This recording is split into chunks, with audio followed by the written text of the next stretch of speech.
So, did anyone else see Dumbo? No? Just me? There have been so many valid topics for videos I have steadfastly ignored. Good clickbait, could have even been on trending. I've ignored at least 3 Marvel movie releases. I've never talked about Game of Thrones. But no, I want to talk about Dumbo. Dumbo 2019 is kind of a weird Dumbo 1.5 story. It does this thing where it plays out the events of Dumbo all the way through the ending of the film Dumbo, and then you realize that you're only like at the 40-minute mark and the movie is just still going, and you're like, what's gonna happen next? And then you get like essentially a sequel to Dumbo. They introduce a new villainous character you've never seen before in the whole first act of the movie. Sotheby, cancel my dinner with the president. We've got business with an elephant.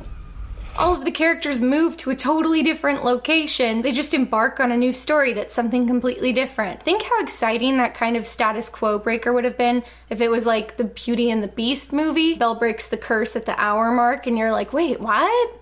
Now what? I would have been so hype. Unfortunately, I don't think anyone really stands Dumbo, so I didn't see a lot of buzz around this twist. The movie has no main character. Like, you have Colin Farrell, who plays a trick-riding cowboy who has just returned to the circus from being in the war, and he's lost an arm in the war. And you have his kids, who are barely in it, and then you have Dumbo. You can't really get in the head of Dumbo. Dumbo's not really a main character. He's kind of like watching a human toddler. It's just not clear at any given time how much he even understands of what's going on around him. You care about Dumbo and you want him to succeed because he's a baby and an elephant, and he's very cute. Elephants are just inherently cute. If you want drama in your movie, just write in a sad elephant. It's not a testament to the movie's quality if it can make me feel sad for a sad elephant. You could just show me a picture of a sad elephant without context and I would feel sad. I guess elephants aren't very like facially expressive, so you could just show me a picture of any elephant and point to it and be like, it's sad. And I would be like, oh no! The best character in the movie is this carny worker who fervently and inexplicably hates Dumbo and all other elephants, which is why he got a job working with elephants. When we're introduced to him, he's already beating the elephants. His life's mission is just to be mean to elephants, to be mean to Dumbo, and like, I respect a man who knows what he wants. All of his lines are gold, and he's giving it 110% every single time. His best line is when Dumbo is being booed by the circus crowd for being ugly. This evil-looking carny runs out of the big top and goes out of his way to go into the trailer where Mama Jumbo is being kept, and he's like, they're making fun of your ugly baby. Who will save him now? It was incredible. Next Academy Awards, Best Supporting Actor. I was sad that they killed him off early, but he did go out in a blaze of glory. He, via 4D chess, appeared to willfully sacrifice his life in order to frame Mama Jumbo as a rampaging elephant. He died the way he lived, ruining the lives of elephants. I love the discerning circus goers who actively heckle a baby elephant, especially since this same crowd of people have just paid to see a human freak show, but bring Dumbo out with his freakishly large ears, and that's a violation of nature. I was majorly confused at how these people would have any metric to even measure elephants by. Like, you mean to tell me these middle American townies in the 1920s have seen a lot of elephants? I thought elephants already had big ears. Like, if I saw Dumbo, I would just kind of be like, yep, that's an elephant. I haven't seen the original Dumbo in like 18 years, so I'm gonna be real. When they first gasped when they saw Dumbo and like said he was deformed, I forgot the ear thing. Obviously, I remember that he can fly with his ears, but I didn't really remember that it was because they were very big. I thought it was just a power that he had. So I thought everyone was horrified by his big, freaky doll eyes. I don't even hate Dumbo's design. I do think it's the most literal use of the phrase grotesquely cute I've ever seen. Like, it is cute. He looks really cute, but also freakishly horrifying. Just somehow both of them simultaneously. Anyway, I guess this circus tent is full of elephant connoisseurs who see Dumbo and start gasping and booing at him. I'm not proud at how many scenes in this movie I laughed at that were supposed to be tragic, but there's something so over the top about Dumbo's suffering that it just tips over into melodrama. And also something so funny conceptually about a human audience angrily heckling a baby animal who doesn't even speak English for being ugly. What'd you do to that thing? That ain't a real elephant. Those ears are fake. Look, dumbo. He's a fake. Dumbo, dumbo, right. Dumbo. Now sit down. Fake. They have this baby buggy marked "Dear Baby Jumbo," and then he hits the sign and the letters fall, so it says "Ear Baby Dumbo." It was amazing. Everybody in this world just hates elephants. Much later in the movie, when Dumbo is finally reunited with his mother, his new owner, for no apparent reason, orders her killed. He's like, she might be a distraction. Kill the baby's mother.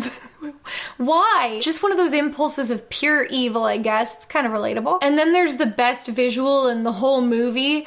Dumbo with the saddest face ever in his clown makeup. And it's like dripping off his big sad face.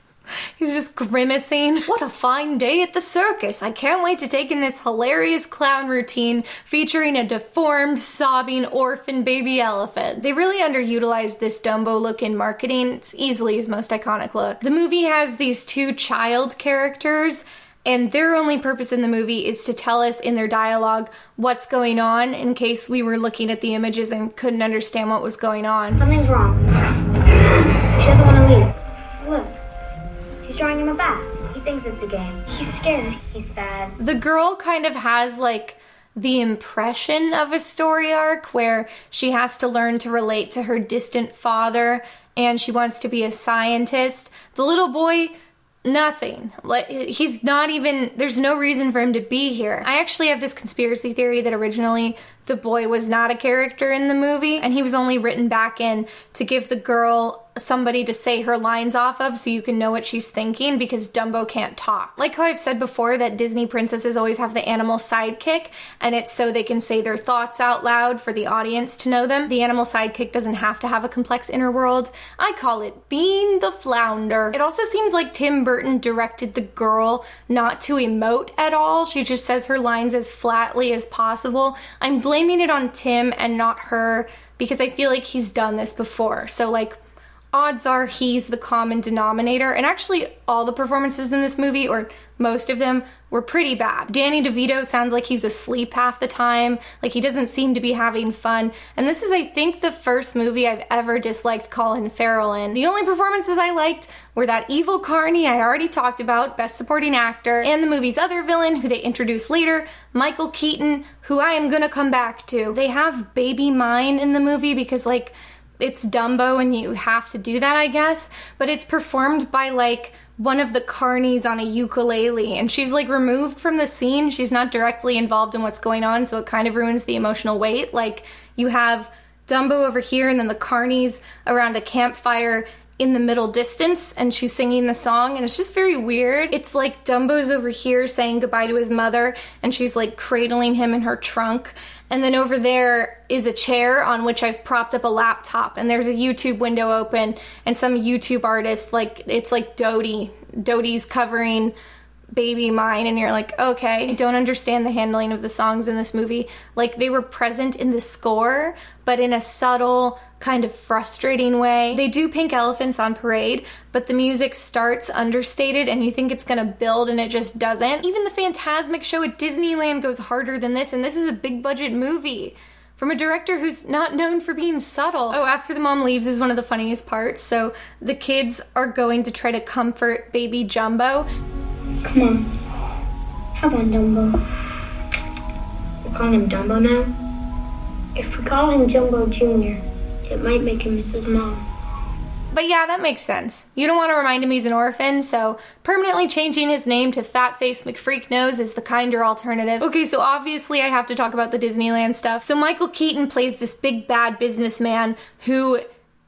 It's Walt Disney. I don't know how else to say it. Actually, I think he's supposed to be just a personification of the Disney company. This is where the movie starts to try to have a theme, which is bad for two reasons. One, because it's kind of late to introduce a theme at this point in the movie when it has nothing to do with the whole first act. And two, because the theme is just really inconsistent and sloppy. Allegedly. I don't know why I said that. Allegedly, according to me.